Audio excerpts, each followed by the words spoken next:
Assalamu alaikum wa rahmatullahi ta'ala wa barakatuh. Mo kí wa ní àyíká yìí tí ẹ ti ń gbọ́ mi. Lọ́kùnrin àti lóbìnrin wa, àánú Ọlọ́run àtìlẹ́yìn rẹ̀, Ọlọ́run ó jẹ́ kó máa bá wa. A kú múra Jímọ̀ ti ọ̀la. Ọlọ́run ó jẹ́ kó bá wa láyé. Albarkola al-Qur'an. Orúkọ ti tèmi ni Alhaj Adéagbo Kamaldeen Raji, tí mo jẹ́ aláṣẹ àti olùdarí Akikat Global Investment Nigeria Limited. Òṣogbo ni mí, ọmọ bíbí Òṣogbo ni mí. Òṣogbo náà ni mò ń gbé, ibẹ̀ náà ni ilé iṣẹ́ mi wà. Ní tí mo mú wá fún wa, ó ní ìdí tí mo máa fi ń ṣe fídíò. Nǹkan méjì ni. Àkọ́kọ́ ni téèyàn bá lá àlákàlà tó ti pọ̀ jù, tó ti dààmú lórí àlákàlà iná ni o, àlákàlà iná ni o.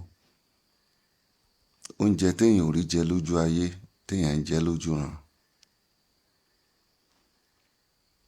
Tó já sí pé nígbà téèyàn wà nínú ayé lójúmọmọ, inú ìrònú ló wà. Tó bá tún wá di lálẹ́ tó bá fẹ́ sùn, ẹ̀rù ó tún wá máa bà á pẹ̀lú oríṣiríṣi àlá.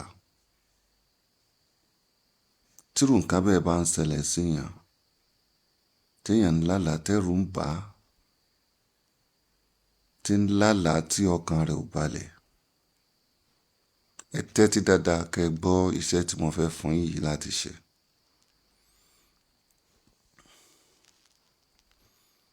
Iṣẹ́ méjì ni mo fẹ́ fún yín. Ẹlẹ́ẹ̀kejì níbẹ̀ ni oògùn diabetics, ìtọ̀ ṣúgà yìí tó pọ̀ jù láwùjọ.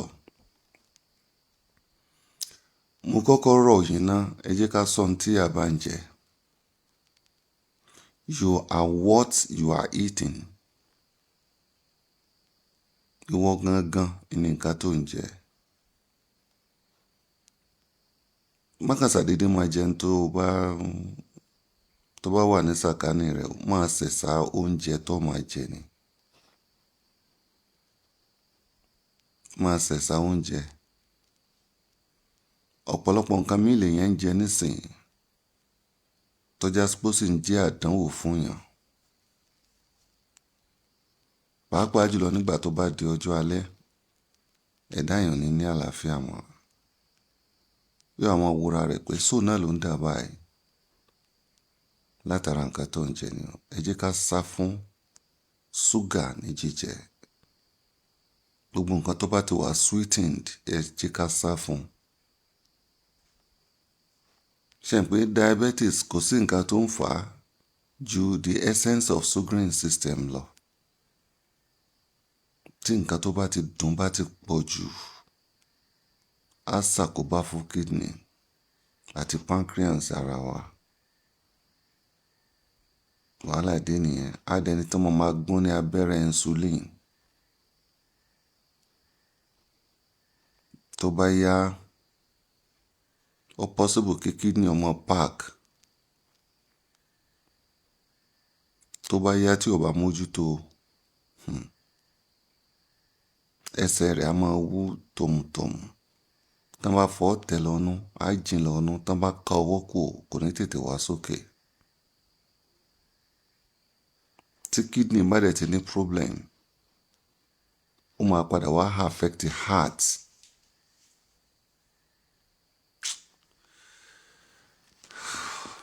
Wọ́n ń pe kíní kan ní ciprozine.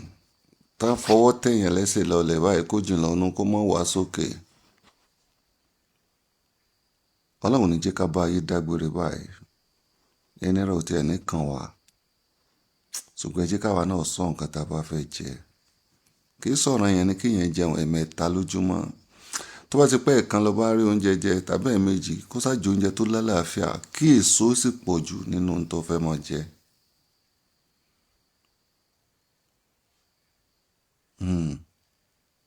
Scientifically, ẹni tí ń jẹun tí wọ́n ń ká lórí igi, ẹ̀mí rẹ̀ ó gùn ju ẹni tó ń jẹ nǹkan tán wà látinú ilẹ̀ẹ́lẹ̀ lọ. gbogbo nǹkan tó yẹ kó ṣe èèyàn ní aburú ó ti gba abẹ́ igi jáde, igi yẹn ti extract ẹ̀. Ó rí pé ń bọ̀ bá yá igi yẹn náà ò ní èso mọ́ dáadáa púpọ̀. Igi tó léso tẹ̀ ń ká àpẹẹrẹ máńgò bíi 10, 20 lára rẹ̀, tipátipá lẹ́fi máa ká 3 nígbà tó náà bá ń gbó. Ẹ jẹ́ kí n fún wa ní egbògi yẹn. Téèyàn bá ń lá àlákàlà, orúkọ tèmi lẹ́ẹ̀kan sí Alhaji Adéagbo Kamaldeen Raji. Nọ́mbà mi nìyí 08037199363. 08037199363. Ẹ̀yin tẹ́ ń kọ́ ti fídíò mi, mo fọ́lọ́ ń bẹ̀ yín. Ẹ má kọ́ ti fídíò mi láàbọ̀ mọ́. Ìwọ tó bá dẹ̀ ní ọ̀rọ̀ gidi láti bá mi sọ, má pe nọ́mbà mi. Tí n bá fi fídíò sílẹ̀, màá ṣàlàyé rẹ̀ at length. Tó bá níṣẹ́ tó fẹ́ bẹ̀ mí tàbí ó ní nǹkan tó fẹ́ bá mi sọ tó wà reasonable, pè mí. But tó bá ti ń fi kọ́ dà mí láàmú, mi ní gbé.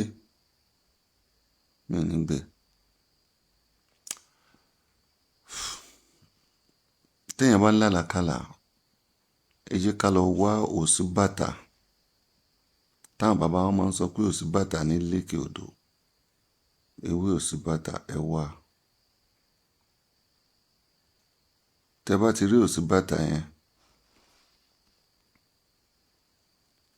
ẹ wá ojú oró.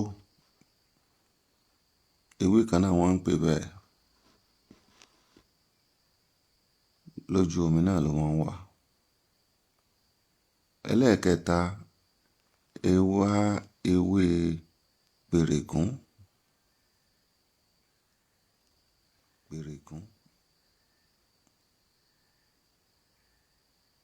Tẹ́ bá ti rí ewé mẹ́tẹ̀ẹ̀ta yẹn, ẹ gún mọ́ ọṣẹ.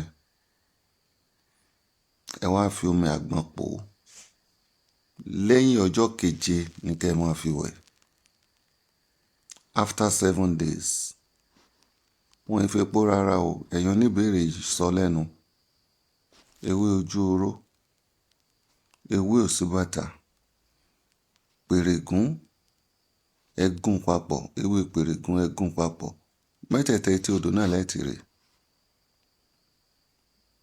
Ẹ gún mọ́ ọṣẹ dúdú, ẹ fomi àgbọn pò, ẹ kó pamọ́ sínú ike. Lẹ́yìn ọjọ́ 7 ẹ máa bù kẹ́ ẹ máa fi wẹ̀. Lágbára Ọlọ́run, aláyẹn ọlọ́, ò ní lálàkàlà mọ́, ẹ̀rù ò ní bọ̀ ọ́ mọ́.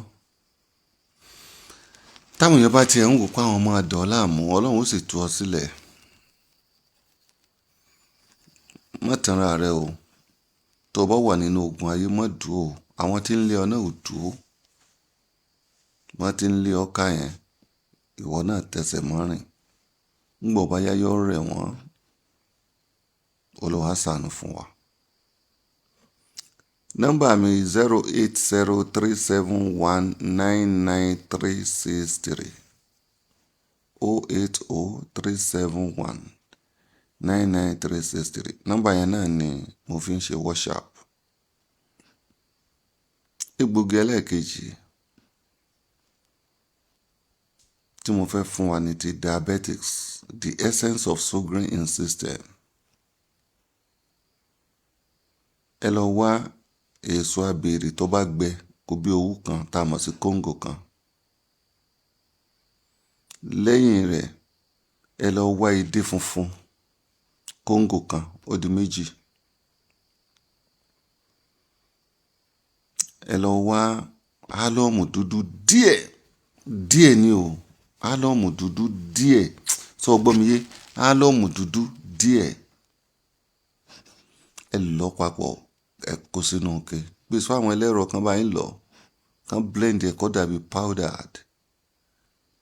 Wọ́n á kó sínú ike. Ẹ wá máa bù sí bí ìmùkọ ọmọ kékeré kan sínú ògì láràárọ̀ láì tí ì jẹun. Tẹ́niyẹn bá ń tọ̀ lẹ́ẹ̀mẹwàá kílẹ̀ tó máa ń jọ́ bá ti lò náà lọ́lọ́wọ́ ṣàánú ẹ̀. Gbogbo kídìnì rẹ̀ àti nǹkan tó fẹ́ bàjẹ́ nínú àgọ́ ara tó lè fa kán sọ wípé ṣúgà rẹ̀ ti rise, Ọlọ́run ṣàánú ẹ̀. mo sí ládùúrà pé àní bá àsìkò yìí dágbére.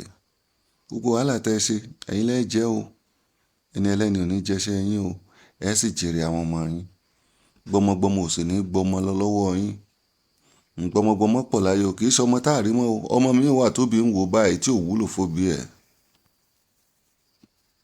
2026 làwà yà wà ní bóyá 16 àbí 15th of April.